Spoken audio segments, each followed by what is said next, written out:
Latinx, a person of Latin American origin or descent, used as a gender-neutral or non-binary alternative to Latino or Latina. Latinx, we're black, we're brown, we're white. We're immigrants, we break binaries and cross borders. We speak all languages and are of all abilities, faiths, spiritualities, sizes, gender identities, sexual orientations, and documentation statuses, and we're here to stay. I'm Alejandra. I'm Ana. This is Latinx Mental Health Podcast, where we talk to therapists, researchers, artists, activists, and students about their experiences in the intersections of mental health and Latinx identity. In each interview, we aim to connect through our voices, our struggles, and our triumphs, as we sample a different herbal tea, just like Abuela used to make.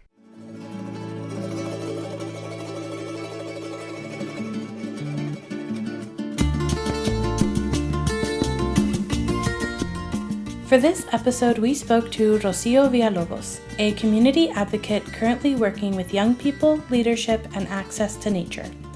We drank Quit Yer Belly Achin tea, a blend of marshmallow root, cinnamon, chamomile flowers, scullcap, slippery elm root, and ginger, and talked about sustainable activism, mental health in the outdoors, and the importance of engaging youth.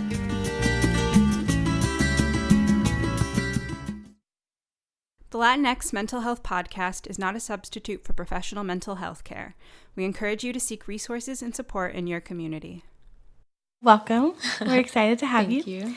We like to start with something just to open up the conversation and ask if you can tell us a little bit about your background and what brought you to activism. Sure. I'm Rocio Villalobos. I grew up in East Austin, and I think I had a lot of different pathways into the social justice world, some that I didn't even realize until much later. My mom was super involved in my elementary school when I was little, and I vaguely remember going to school board meetings and holding up signs, and I had no idea what the sign said, but I knew that we were there supporting something that my mom was fighting for.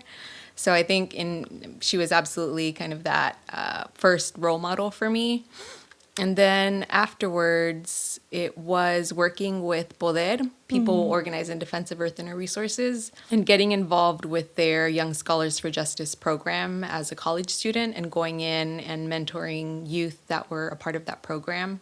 That really opened up my eyes to the world of environmental justice and community organizing. And it was really powerful to see two women of color leading efforts, talking openly about racism and white supremacy and kind of very clearly naming things for what they were in a way that I hadn't experienced before. And that was really inspiring and motivating. And it ended up changing the kind of work that I wanted to do as well. Because at that point, I was in the School of Engineering at UT, and I realized that I had no passion for that degree.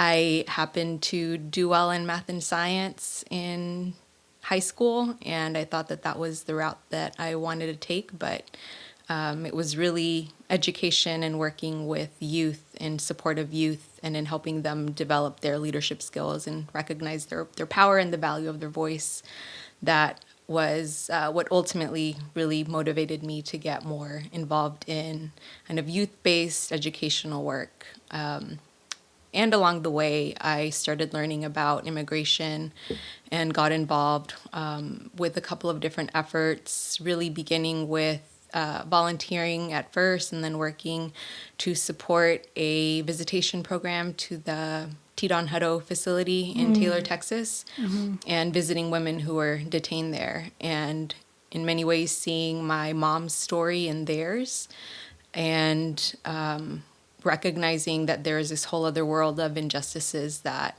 had been going on, but because of my privilege as a U.S. citizen, had no idea about. It wasn't something that I had been forced to think about. I had family members who are in the U.S. who are undocumented, but I hadn't seen them in so long. I had no idea what their lives were like. And being confronted with all of that and knowing that I had family members that were facing this terror really pushed me to get involved and kind of tried to stay involved in one way or another ever since. Yeah. I'm curious to know how you got involved with Poder in the first place, because it sounds like you're really passionate about engaging younger folks now. So I wonder, how you were able to be engaged in the beginning and how that kind of led you to how you think about doing that now. It was my older sister, actually. So she's a year and a half older than me, and she was at Southwestern University, and her major, I think, was political science and anthropology. And so she was interning with Poder, and one of their youth was struggling to finish school and asked me to go in and tutor her in math, since I was good in math. Right. And that was my entry. So I was only there to at first tutor her and help, but I started listening to what was going on, and I was like, yes, I need to be a part of this. Yeah. I love that. Sounds like there's a lot of really strong women in your family. Yeah. So can you talk a little bit more detail about your work as an educator and what that's looked like over the years? Sure. It's in many ways primarily been in the nonprofit world. I went to UT, and after I switched majors into education and finished my degree, even though I had gone through the teacher preparation program to be a bilingual pre-K through 5 educator, I felt like I hadn't really been prepared in the way that I wanted to challenge the status quo. And I decided that it would be, I would feel better doing work outside of a school district or outside of a big institution like that. So I was working at a scholarship fund for a few years, then started grad school looking at education and the power of critical pedagogy, and reading the work of radical educators like Paulo Freire, which everybody references who's into critical pedagogy. Right, with good reason. Yeah. And feeling really inspired by that work. And that was around the time that I was doing work around immigration as well. But then afterwards, I actually started working at UT at the Multicultural Engagement Center as an advisor to students that were trying to do organizing on campus. So I worked with the Native American and Indigenous Collective and Students for Equity and Diversity during the time that I was there, and Latino Leadership Council for a couple of years as well. But again, kind of really thinking about how do I support them in developing and recognizing the power of their voice, but also work to create connections between the university and the community, and feeling like with institutions, you've got a lot of challenges to overcome with regard to trying to help people stay grounded and not just stay within the UT bubble or that institutional bubble, but recognize that there are all of these things happening around them, especially in this city. And after I was at UT, I started working on school-to-prison pipeline issues with an organization called Texas Appleseed. And again, kind of looking at different ways that youth are being affected by, in this case, our systems, our educational systems, and the disproportionate negative impacts that students of color are facing in our institutions. And now I'm doing different work, still related to youth, but it's focused on connecting youth with nature, youth with the outdoors, and recognizing the healing power of nature and the ways that we have all been disconnected from that and from having that be an important part of our lives. And along the way, I volunteer with an organization called Youth Rise Texas that focuses on supporting young people that have been affected by incarceration or deportation. Yeah. And I volunteer as a mentor with Explore Austin. So we are grouped up with a set of 15 girls. We start with them when they're in 6th grade, and the goal is to stay with them until they graduate high school. Nice. And we focus on developing outdoor leadership skills and work on different skill sets every year. So just this past July, we went rock climbing in Colorado, which was a lot of fun. Oh, weather was a little crazy. We got hailed and rained on, and it was a little intense, but it was really fun. Wow. That sounds like really beautiful work. Yeah. Yeah. What was the transition like from Texas Appleseed to this, to like working in yeah, the like outdoor outdoors? environmental field. You know, it wasn't necessarily as jarring as you might think. There are absolutely things that are different. Like now you can go on a hike and call that a meeting. Right. That's awesome. We work with people that, have land, and sometimes you go out and meet them at their property or at their ranch, and then do a hike and a meeting there. I feel like it was a bit of a gradual buildup. I started to get more interested in spending time outside probably about 5 years ago, and started to carve out time to be outside. It was the kind of thing where it's like you get a little taste of it and you realize how much you have needed this but didn't recognize that you needed it, and then you're hooked. Yeah. So I was like trying to find as many opportunities as I could to go hiking and camping. And it was during that time that I found Explore Austin and started volunteering with them, which that started at the beginning of 2017. So it's almost been 3 years. So in some ways, I've been following national conversations that are happening around race and equity in the outdoors. And I think because of my initial entry into the social justice world through environmental justice, it's something that I've cared about. I haven't necessarily focused as much on it in the past, but it's something that I'm engaging with a lot more now through this work, and just being reminded of the need for it. Yeah. Well, and it brings up too just how many ways, and I'm sure that's something you'll talk about all the time, but that these oppressive systems also disengage people. And if you think about a lot of the areas you've worked in, like incarceration or school to prison pipeline, like those are ways in which people are really intentionally not let outside. And I think that is, I think we think about, especially in the realm of social work, kind of like toggling back and forth sometimes in like some more intense settings versus, like what we need to also sustain ourselves. And I think it can be beautiful when our work also correlates to something that's like really beneficial for our own well-being and everyone else we're working with. So I think that's kind of a beautiful trajectory. Yeah. It's really awesome. Can you talk a little bit more about your own relationship to nature and the importance specifically as well for people of color to have a relationship or rekindle a relationship with nature? Yeah, I've been thinking a lot about my own path, and one thing that I realized that I hadn't thought about in many years, but I think some of the earlier instances that really made me feel like spending time outside was a vital part of my life was actually when my family and I would go on road trips to visit family in Mexico. We would go maybe every 6 or 7 years because of, money and my parents' ability to take time off from work. And those trips were always really special. We were also terrified because of the drive, driving along roads with very steep drop-offs with a lot of really intense drivers.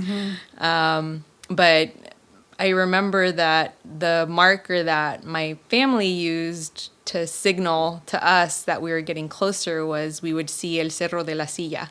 And that meant that we were almost at our first destination to visit family on my dad's side in Monterrey. And then we would spend the night there, maybe another day. And we would always be greeted with pan dulce and canela from my dad's tias. And then we would continue to León, where my mom's side of the family was.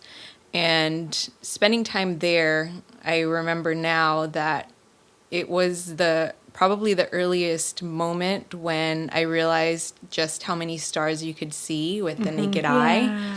Because, living in the city, you see some stars, but you don't realize that because of all of the light pollution, there's a world of stars and the Milky Way, I think I probably saw the Milky Way there first, but I don't think it was until many, many years later when I went on my first camping trip that I saw it again as an adult, and my mind was blown. I was like, what? This is real. Isn't that incredible? Yeah. Like, just how in the past, like, people were just kind of took it for granted, and That's now just how it was. yeah. Yeah, so I think that was my first connection to, I think, this feeling that there is something special about the outdoors and nature and its connection to family, especially extended family in Mexico. But then again, outside of the environmental justice work that I did with Poder, I just didn't spend much time outside.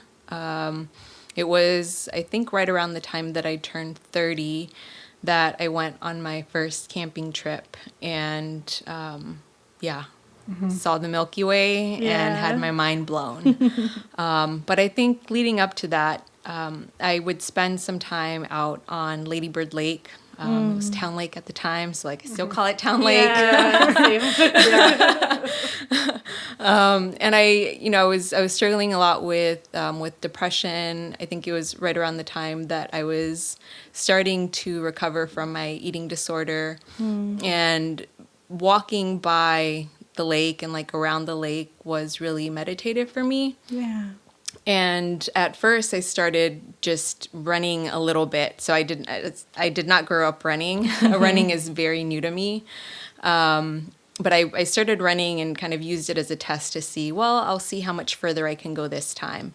And slowly built up a couple of miles. I wasn't doing a whole lot.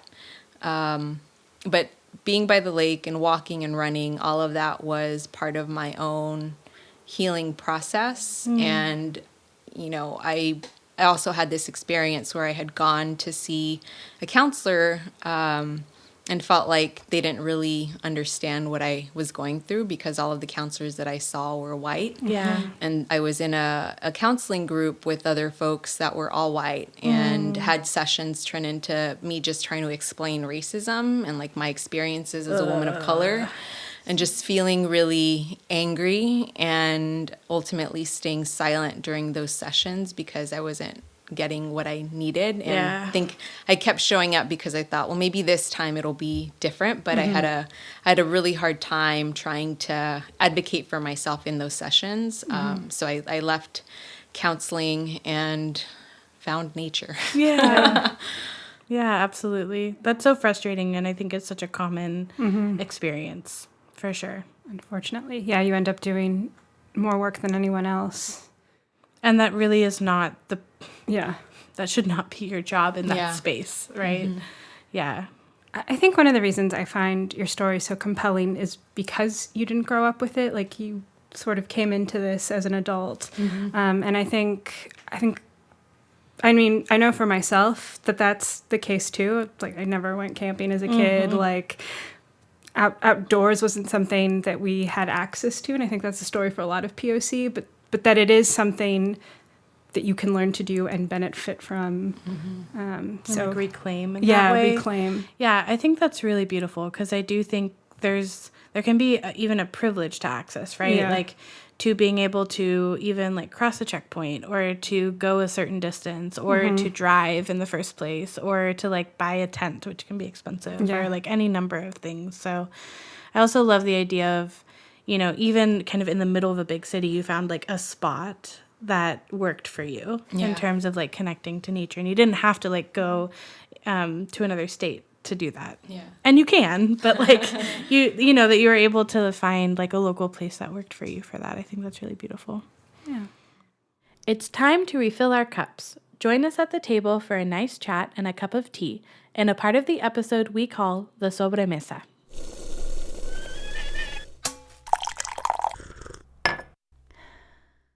So for this sobremesa, we wanted to talk a little bit about our podcast tea ritual and how it came about and why it's important to us and what inspires us. So We were talking about some of our favorite podcasts when we were thinking about making this one, and one that came up is Spirits, shout out. And they talk about all kinds of fun, like ghost stories and mysteries and fables and folklore. And they drink an alcoholic beverage every time that's like themed. And so we thought that, you know, it would be really great to have something that felt like we were casually having a conversation like we do, and just kind of bringing that into the podcast. So because Alejandra is an expert in herbs, we wanted to see what we could create with that. So, you know, I think the idea of having us all around a table and sharing a drink together and having it be homemade in this beautiful room just is something that we wanted to invite warmth into the podcast for. So, yeah, Alejandra, I'm really curious to know, you know, what you think about when you're picking herbs and you know, how you blend them together and all of that. Yeah, so before getting into that, I want to say that I'm not sure if I'm an expert.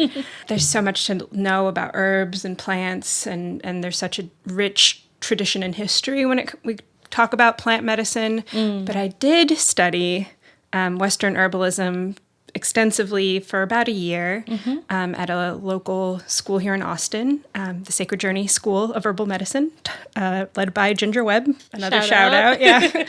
And I learned a lot in that time. I also learned a lot from my grandmother, and just she always had an herb garden and was always picking things anytime like you had any sort of complaint. I love it. And that's also where the just like abuela used to make kind of comes from in our intro. I have a lot of very fond memories of drinking herbs with my grandmother. And I guess in terms of inspiration, it really depends. I think sometimes it's just a feeling or a mood. Like with our heart tea blend, it really was about this like feeling I wanted to create of warmth and love and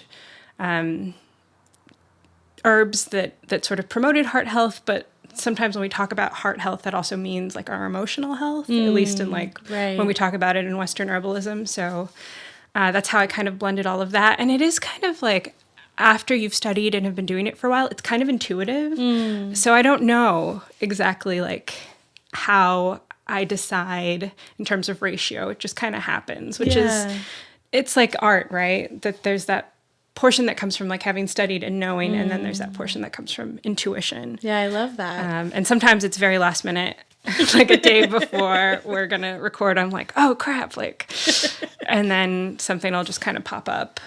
That's awesome. I love the creativity aspect. It kind of reminds me of like cooking, right? Where, yeah, exactly. You know, if it's not baking where the whole thing could like fall flat in the oven, you can really get creative with spices and herbs and things like that. And it's just kind of, what it feels like and tasting it along the way. And and the effect that you're kind of going for. And I wonder if there's any, I know that you don't like to answer the question like your favorite herb or tea, but I just wonder if there's any that like speak to you or that you like for particular reasons or that have a cool meaning, you know, anything like that. Yeah, I guess chamomile and mint, because my grandmother used those more than anything.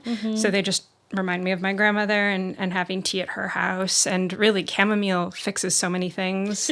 Anytime anything kind of goes wrong, I'm like, well, did you drink some chamomile?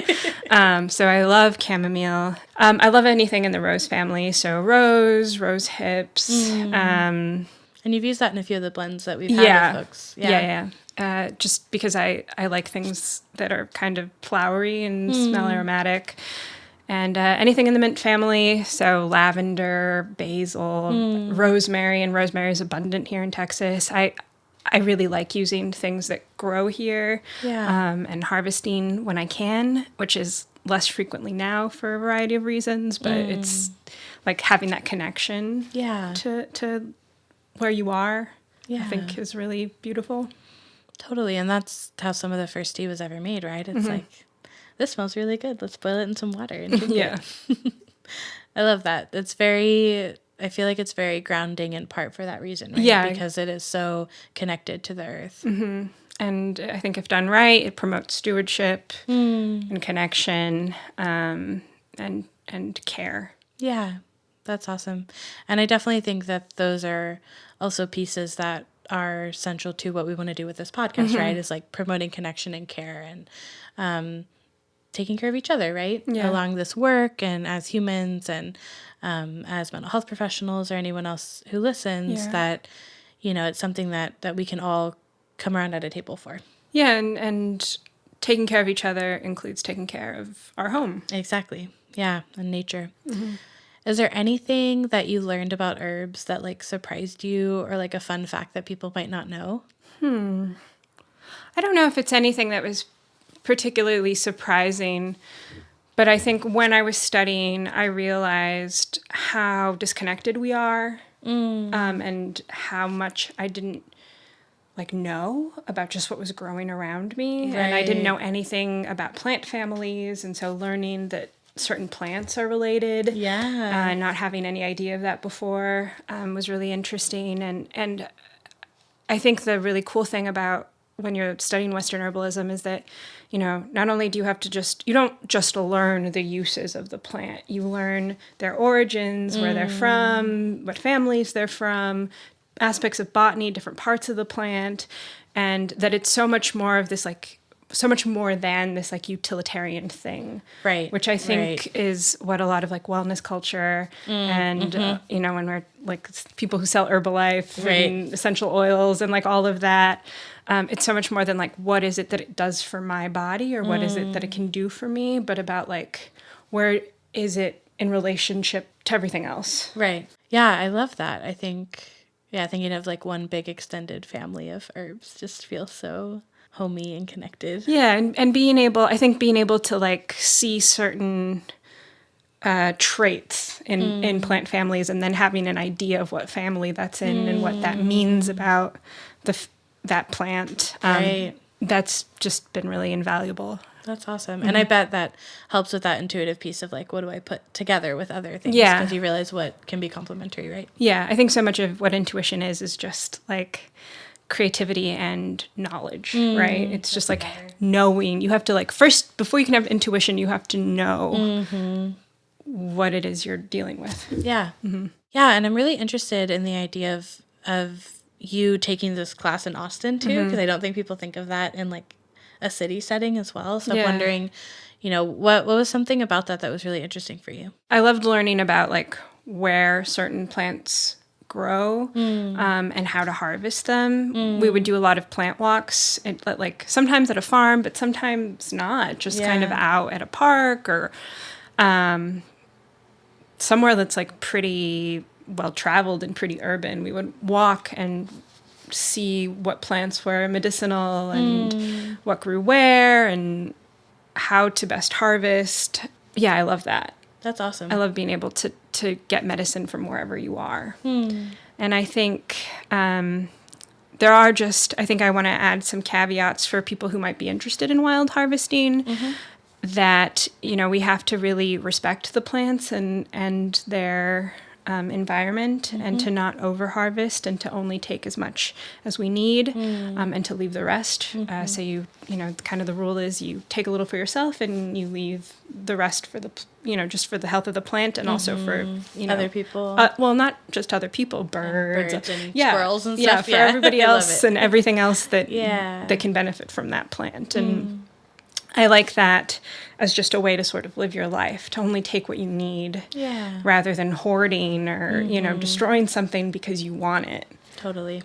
Yeah. So that was, I learned a lot of valuable, life lessons. Yeah, just life lessons. I love it. That's awesome. Well, I think in general, nature has a lot of valuable life lessons if we're really watching out and listening for them. Yeah, that's awesome. Yeah. Well, I love our tea ritual, and I love being able to connect with our guests over tea. And I hope that people who listen to the podcast feel like, they're at a seat at our table here too with us. Yeah. And now back to the interview. So what is Cinca and why is it important? Yeah, so the work that I'm doing now is managing the Children in Nature Collaborative of Austin, or the CINCA, and that's housed under West Cave Outdoor Discovery Center. And the CINCA essentially brings together people from different organizations and institutions that are working in some capacity to connect children and their families to the outdoors. One area that the CINCA has really begun working towards in conjunction with the city and our member organizations is looking at the question of equity in parks and looking at not only where parks are located, but what kind of amenities and programs do they have? Yeah. You know, what condition are the facilities in? Are there improvements that community members have been advocating for a long time but haven't seen? You know, all of those things with answers that I'm sure you can imagine from living in this city. But another component is working with schools in AISD and hopefully in the future other school districts to try and create green school parks so that we are bringing that green space, the park space, to schools so that it's right in the communities of kids in an area at a school where they're already spending a lot of their time, and working to incorporate that green school park into the curriculum and the culture of the campus, kind of recognizing not only the kind of educational academic benefits of it, but also the physical and the mental health benefits of having that space that you can go to that's green and provides relief, but that can also be a resource to families in the community. Yeah. So that's one other big area of work. And collectively, the collaborative has also been looking at the question of racial equity and thinking about who is the leadership in our organizations, and it's still primarily white. I'm the only person of color in my organization. I'm usually the only person of color in some of these meetings, or, you know, one of two. Yeah. And I think it's really vital that those different entities take a look at the way that things are working and not working, because I think a lot of folks come into this seeing themselves as good people, as like good white people who aren't being intentionally harmful or racist. Right. However, that doesn't mean that they're taking action to make things differently. Right. And I think this sense of complacency or feeling like, well, I'm not a bad person, Right. so I can't be part of the problem. Yeah. But really working with this group to have difficult conversations about race and kind of what that means for the way that work is being done, the way that different organizations in the city choose to engage with community members or not. You know, are community members' voices actually being heard and listened to? Or are they helping to guide what happens in the school or in that park? And really working towards a shift in culture that it's going to take a while. It's a little exhausting, but I think it's a shift that needs to happen.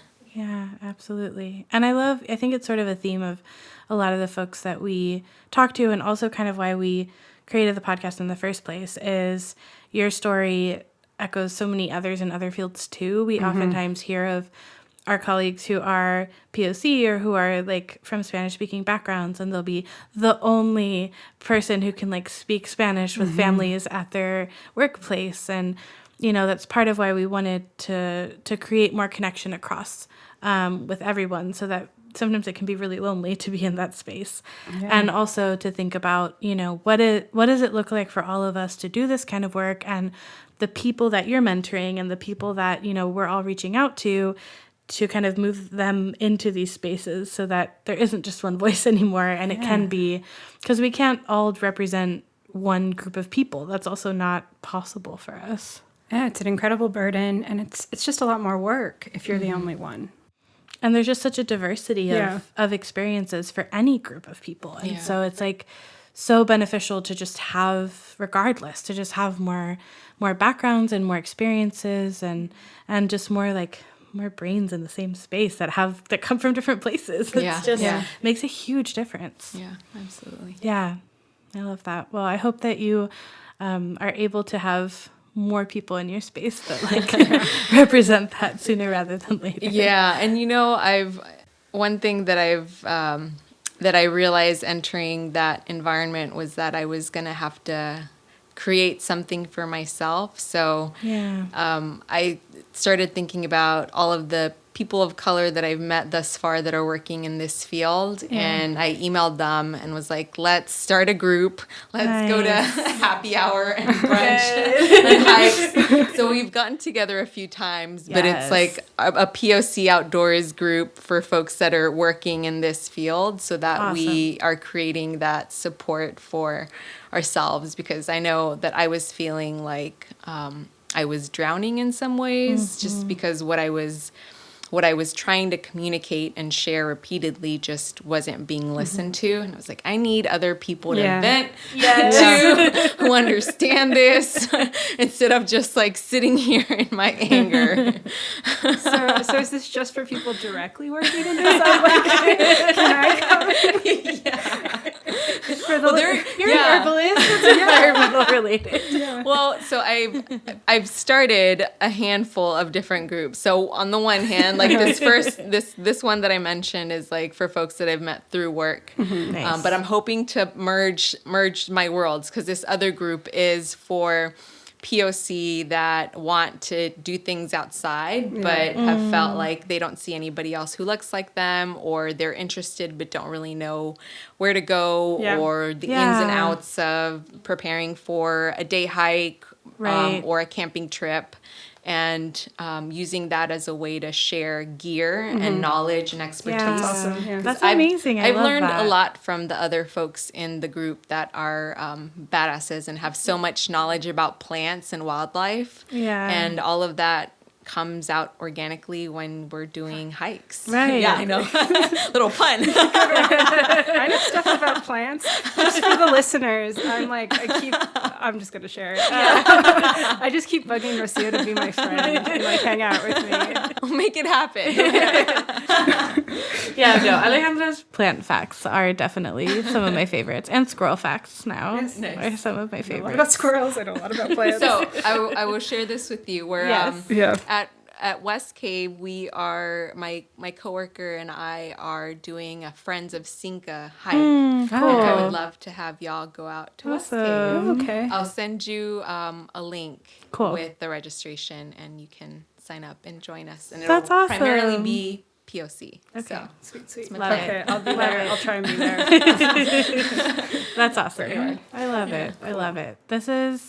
I feel like so even just talking about nature is making me feel like because I can picture, right? And I was thinking about how a lot of, what our brains kind of are programmed over time to feel comfortable around is nature, right? Like when you talk about having green around you, that's like, from what I've heard, that's like why a lot of people's favorite colors are like blues and greens and things like that. And so I think just even thinking about it can be calming, and like how when we think about all of the different like social determinants of health and all of those pieces, like what it's like to be disconnected and not have that access, and then what it can do for us. I feel like, I don't know if there's like research on what that looks like, but I feel like it could be so powerful. And I don't know if there's anything that you would want to share about kind of what the effects of being in nature can be, or what you've experienced them to be. Yeah, I wouldn't be able to tell you clear statistics, but I know that there is a growing body of research. The Children in Nature Collaborative of Austin is part of the Children in Nature Network, which is this national organization that was started, I think over a decade ago. But it's really been the catalyst for a lot of research that's looking at the benefits of nature, and especially the benefits of nature for children. And there are a ton of connections between being outside and academic improvements, mental health benefits, especially for any person or kid that has experienced some kind of trauma, and using that as a way to heal, essentially, and looking at there's a growing field of ecotherapy as well, and like using nature as your co-therapist. So there's a growing body of research that is looking at the importance of nature and protecting nature, not just for the health benefits, right, but the benefits to Sure. humanity Of for course. nature. Yeah. I think that's especially on people's minds right now. Yes. Yeah, absolutely. You know, as we're thinking about the benefits for mental health, and then also you just shared a little bit about your own personal story. Since our podcast focuses on mental health, we're wondering about if you have any other thoughts about how mental health interacts with activism and healing in nature, which can be things that work together, or also we had a whole episode about activism and burnout and things like that. So I'm curious to know your thoughts about how mental health interacts with both. Yeah, I think one of the reasons that I probably also started clinging to nature and the outdoors so much was a sense of burnout. And I think when I was beginning to get more involved in different community efforts, I felt like I had to be everywhere, go to all the meetings, know everything that was happening. And that was just really overwhelming. I felt like I didn't really have much time to myself. And, I felt definitely a lot of guilt for not going to certain events or rallies. Right. And I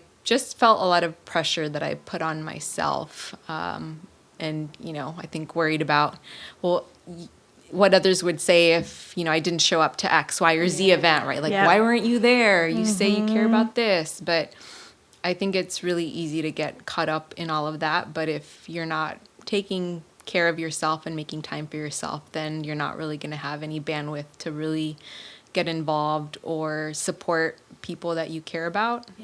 So I've tried to become a little bit more selective about how I engage and with what groups I engage, and wanting to be taking care of myself in the process too, and kind of recognizing that I need to be okay to be able to do the work that I want to do, and if I'm not, then I can't do what I care about. So I need to be selfish in order to give.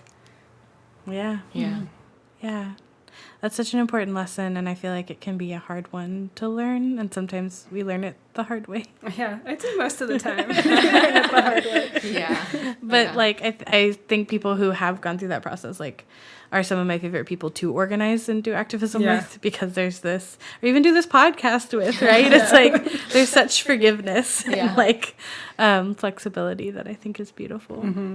Yeah, and I think there's so many terrible things that are happening in the world that I think it can also get really easy to just focus on all of the terrible things with good reason. Like, we need people fighting.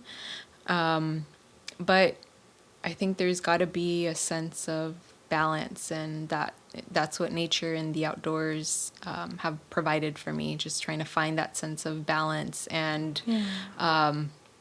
giving myself permission to take it easy and not worry about terrible things only all the time, but recognizing all of this beauty and being reminded of what's important and ultimately why I'm doing the work that I'm doing and why I care about the things that I do. Yeah, and I think giving yourself something to fight for, because it's really easy to get into a place where you're like you said, fighting against. But it is when we open ourselves up and we give ourselves a life that we feel is worth living, and we see a world that's worth living in, that's really motivating. And also just the energy is different, I think. You were saying, if we're always fighting against rather than for, that type of energy can be soul sucking or soul crushing. Very draining. And you're constantly thinking about the things that are, or the people that are kind of in those oppressive states versus children and nature and all these things that are worth fighting for on yourself. Yeah, exactly. That's lovely. So we're going to this hike. Yes. It has been planned. We're going to this hike, but, not everybody can go. So what other advice do you have? Did you like my segue? That was really smooth. What other advice do you have for folks, for Latinx folks who want to deepen their relationship with nature and the outdoors? Well, if there are folks in Austin that are looking for a group, I'm happy to have folks reach out to me. I think a lot of the people that reached out to me did so through social media. I mean, we were either already connected in real life, but also friends on Facebook. But there are other people that I'd only met through social media who are like, I want to spend more time outside, but I don't have any other folks to go with, or I don't know where to go. So I think that group can be a resource and a connection, and we post in there and say who wants to go out this weekend or that weekend. But there's kind of thinking about social media, there are a lot of great groups doing work through social media and utilizing those platforms to connect people of color. So there's, there's Outdoor Afro, there's Latino Outdoors, Indigenous Women Hike, Native Women's Wilderness, Asian Outdoors, I think Queer Out There. So there's like this growing group of folks that are trying to connect folks across the U.S., across countries. I think to help people, right, feel like their story is of value and that they're not alone and that there are other people that are like them who are also trying to deepen their connection with nature. I think one of the great benefits of being in Austin is that we do have quite a few green spaces. I think if you're just getting started, it can feel overwhelming or daunting to go out to these spaces because it is a lot of white folks. That's part of the reason why I'm like, I want my crew of other people of color. And I think that helps tremendously. But I think also just reminding people that you don't have to be an expert in anything to go outside. Like a lot of the things that I've learned along the way, and there's still a lot that I don't know. Like I want to keep learning more about plants and trees and wildlife because I still, like, I can barely identify some trees in the city. I'm still learning. Trees are hard. I'm not an expert by any means, but like you bring people together and collectively share knowledge, experiences, resources, gear, tools, and it makes it a little bit easier. And it makes it feel like you're going out there with your family, your people. So it feels good. So you'll give us your contact for people to reach out. Yeah, for people to reach out, and we'll post that. Yeah, we can put it when we post the episode. Yeah, we've talked a lot with other guests too about like the power of community, and it's just striking me that the way you're talking about connecting with nature can be on this individual level, but also practically speaking, what you're doing is also bringing people together. And that, I think a lot of what we talk about in social work is that relationships in and of themselves are also, or can be, healing. And so I love the idea that this is kind of combining both, where you have your people and you have your outdoors and you put them in the same space and time, and then like what that does for all of you. Like, that's really beautiful. Yeah, a couple of friends that I, had before we started doing hiking and camping stuff. They've now gone on a few trips with me and have been like part of my race support team when I go do races outside of Austin. So it's like all encompassing. Yeah, that's awesome. I love it. Well, that's kind of the pieces that we really wanted to chat with you about today. But is there anything that we didn't ask you that you would really like to talk about? I think the other piece that I was thinking about that I didn't really share is that another key element of my wanting to spend time outside and connect with nature was learning more about my family's history and the erasure of Indigenous people in my family. And on both of my parents' sides, their grandparents were Indigenous peoples, but they learned that to be Indigenous was bad, and they assimilated, and they only made sure that their kids knew Spanish, not their Indigenous languages, and they learned, some of the customs that weren't explicitly taught as their ways of knowing, right? But I think part of it is trying to recover something that was stolen from me and from my siblings, from my family, and I think coming to terms with I'll I'm not sure if I'll ever really know who my ancestors were. I think I might be able to figure some of it out through a map, but the people that had that knowledge are not here. But through this time outside, through this time with other people of color who also identify as Indigenous in the outdoors, I think it's a part of my own process of recovery and trying to recover that which was taken from me.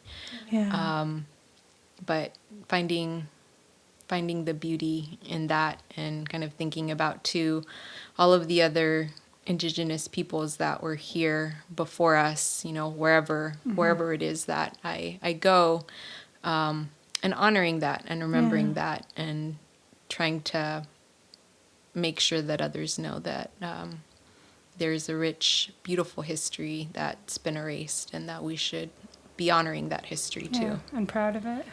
Yeah. Oh, thank you for sharing that. All right, so last question. And This is my favorite question. What is your favorite herb or tea? My favorite tea is coconut Assam. I love it. Anything? Do you have, is that like a hot or a cold tea? Or It's a hot tea. Yeah. Okay. I think, is it ZTZHI? Okay. They're local. Oh, yeah. They make that tea, and I had it, and my mind was blown. It's like, this is amazing. Is there like a certain time where drinking that tea is like your go-to when you need something? Mornings usually. Mornings I think are the best time. It feels good. It feels grounding. Awesome. Love it. Cool. Well, thank you so much Yeah, for chatting thanks. with us. We're really honored to have you here, and we're really Yeah. excited to share this episode. Thanks for listening to this episode of the Latinx Mental Health Podcast. You can follow us on Twitter and Instagram at LatinxMHPod, find us on Facebook and YouTube, and subscribe everywhere you listen to podcasts. Hasta la próxima!